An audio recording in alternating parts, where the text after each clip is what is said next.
When I say we need to do everything, these are the kinds of projects that I mean.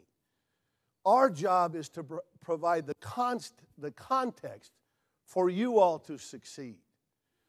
But you know, it takes more than that. We've got to use every tool at our disposal, especially during these tough times.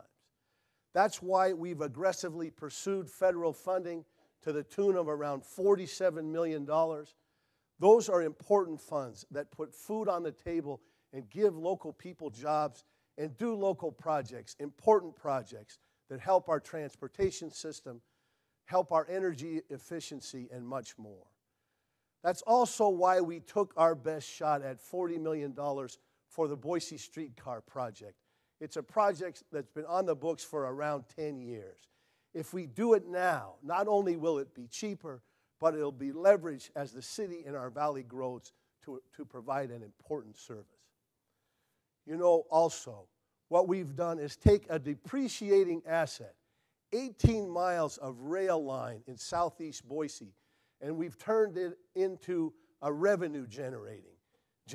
It's provide $900,000, the lease of that line, that we can use not only to upgrade the line, but also to spend on important economic development projects in the city of Boise. It's provided hundreds of thousands of dollars to do that. Projects like the Boise Greenhouse. Just a few weeks ago, we announced that the Small Business Development Center at Boise State University has agreed to run the greenhouse for us. The greenhouse is our incubator in the city of Boise, just kitty corner from City Hall. It's an incubator for technological companies with a preference for those with energy innovation ideas. We hope out of those small seeds, some great companies will come out of that. But you know, the most disappointing thing I heard this last year was told to us by a German company that had shortlisted Boise, but ultimately chose Colorado to locate a facility for the production of solar panels for electrical production. They chose Colorado not just for logistical reasons, but they told us it was because Colorado is known as a green state and Idaho isn't. That was awful frustrating for us to hear, as the city that was the first city in Idaho to sign the Conference of Mayors Climate Protection Agreement. A city with a geothermal system that's rated one of the 10 best, not just in the country, but in the world. We need to work against those misconceptions, all of us, and change the perception of our city and our state. We need to do that with projects like the Greenhouse, like our LED street light program, and like other sustainable Boise initiatives, and like this initiative. Today I am announcing negotiations with a company called Sunergy World. They want to lease property 40 acres from the city of Boise near the airport for a $45 million solar electrical generating facility that'll produce 10 megawatts of power. Old-timers might recognize this site as the former city dump. Now it will produce green energy, jobs for our local economy, and most importantly, put Boise in the game for alternative energy production.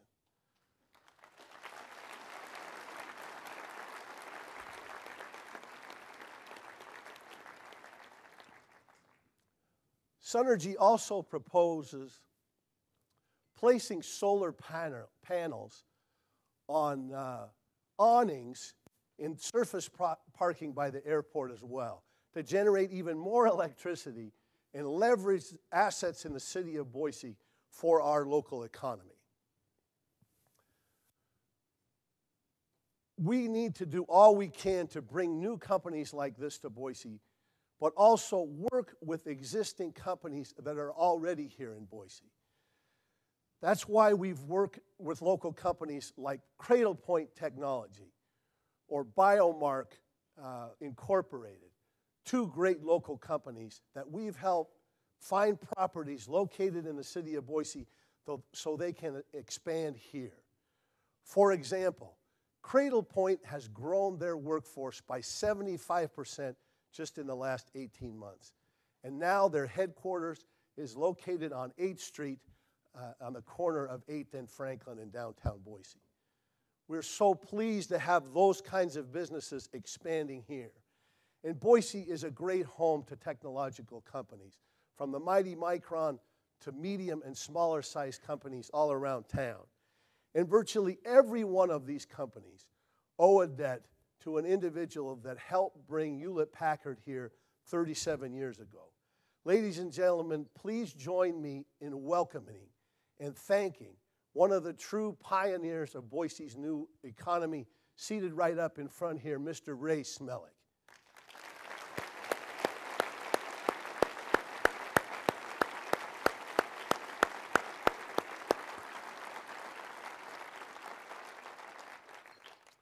I'd also like to recognize another gentleman who's been a great partner to the city of Boise. In a few days, Stan Olson will retire from the Boise School District. But I hope you'll join me in helping him out on his next endeavor as a candidate for State Superintendent of Public Instruction. Stan, if you'll rise and be recognized, please. Let's hear it for Stan Olson, ladies and gentlemen. You know, as I said, Boise needs to use all the tools we have to help us move forward. But if Boise and communities all around the state are going to prosper, we simply need more tools. Contrary to what some in the legislature believe, economic development doesn't happen by cutting back alone. If the best thing that we have to say is, at least we're not California, that isn't going to serve us well in a 21st century economy. We simply need more tools. The citizens of Idaho have an opportunity to give ourselves one of those tools with passage of what's called HJR 5. Very simply, HJR 5 allows public airports, including the Boise Airport, to issue bonds for important capital facilities to help keep up with demands for passengers and cargoes with our airports all around the state. We are the only state in the country that requires that kind of vote. We are essentially clipping our own wings. We live in the most remote urban area in the country. We simply need flight. Please join me in helping us pass HJR 5 this November. I'm calling on all of you to help me.